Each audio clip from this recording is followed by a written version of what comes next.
ডেনমার্কের স্বায়ত্তশাসিত অঞ্চল গ্রিনল্যান্ড দখল করতে সামরিক শক্তি প্রয়োগের হুমকি দেয় নবনির্বাচিত মার্কিন রাষ্ট্রপতি Donald Trump. Long before I even ran. গত মঙ্গলবার ট্রাম্প তার গ্রিনল্যান্ড অধিগ্রহণের ইচ্ছার কথা জানিয়ে বলছেন, এই দ্বীপটি যুক্তরাষ্ট্রের জাতীয় ও অর্থনৈতিক নিরাপত্তার জন্য গুরুত্বপূর্ণ। 2019 সালে রাষ্ট্রপতি হিসেবে দায়িত্ব নেয়ার প্রথম মেয়াদে গ্রিনল্যান্ড কেনার আগ্রহ প্রকাশ করেন ট্রাম্প। তবে যুক্তরাষ্ট্রের দীর্ঘদিনের মার্কিন মিত্র ডেনমার্ক স্পষ্ট করে জানিয়েছে, গ্রিনল্যান্ড বিক্রয়ের জন্য নয়, আর এই অঞ্চলটির মালিক মূলত এর বাসিন্দারাই। অন্যদিকে গ্রিনল্যান্ডের প্রধানমন্ত্রী মুট অ্যাগিট ডেনমার্কের কাছ থেকে তার দেশকে স্বাধীন করার জন্য চাপ দিয়ে আসছেন এবং তিনি স্পষ্ট করে বলছেন যে অঞ্চলটি বিক্রয়ের জন্য নয়।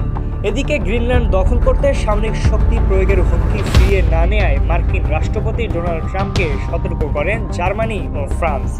জার্মান বলছেন, সীমানার অখণ্ডতার নীতি প্রতিটি দেশের ক্ষেত্রেই প্রযোজ্য, তা খুব ছোট বা খুব শক্তিশালী দেশ যাই হোক না কেন। এবং ফরাসি পররাষ্ট্রমন্ত্রী জানোয়েল ব্যারো বলছেন, এতে কোনো সন্দেহ নেই যে কখনো বিশ্বের অন্য দেশগুলো সার্বভৌম সীমান্তে আক্রমণ করতে দেবে না ইউরোপীয় ইউনিয়ন।